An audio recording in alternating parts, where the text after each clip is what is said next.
سلامونه لامالان میډیا څخه سپورتي خبرونو ته ښه راغلاست. کندهار کې د خادمن جام فوټبال سیالیو اتلولي حاجي خان لوبډلې خپله کړه. د کندهار په عینو مینه کې د فوټبال په لاره چول شوي خادمن جام سیالیو اتلولي حاجي خان لوبډلې په خپل نوم کړه. د دې جام پایلوبه د حاجي خان او لال محمد عظیمي لوبډلو ترمنځ وشوه. لوبه د 0-0 په مقابل کې پای ته ورسېده، خو پینالټیانو کې حاجي خان لوبډلې خپلې سیالې لوبډلې ته د 10 ګولونو په توپیر ماتې ورکړه او اتلولي خپله کړه. په خادمن جام فوټبال سیالیو کې د کندهار 8 منتخبو لوبډلو ګډون کړی و او 18 ورځې مخکې پیل شوې وې.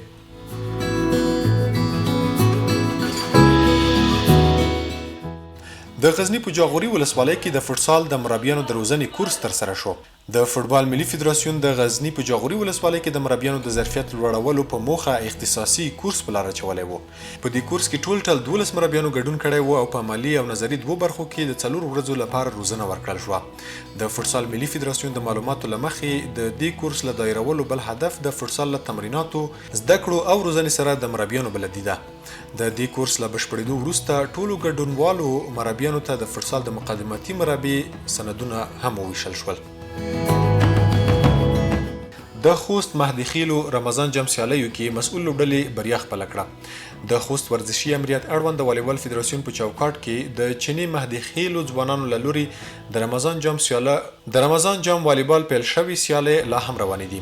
یادې سیالۍ چې پکې 15 مخکښې لوبډلې برخه لري، تېره شپه یې د مسؤل دلپوري او نصیب لټک ټیمونو ترمنځ لوبه وشوه.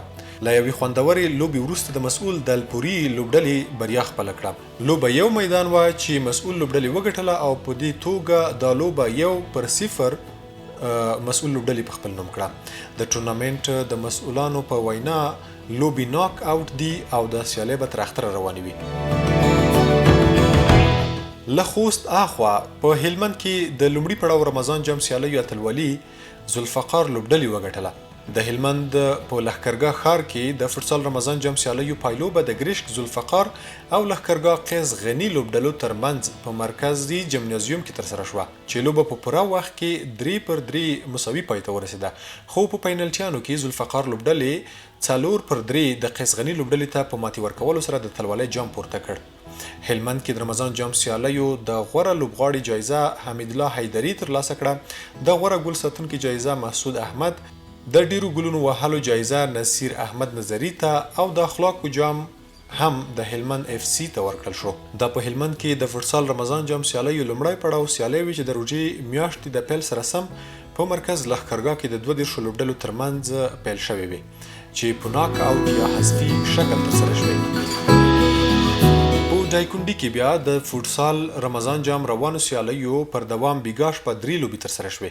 لومړی لوبه د ترافیکو مدیریت او د مرکز ګلباران لوبډلو ترمنځ وشوه چې ترافیکو مدیریت لوبډلې د 3-1 په مقابل کې سیال لوبډله ماته کړه.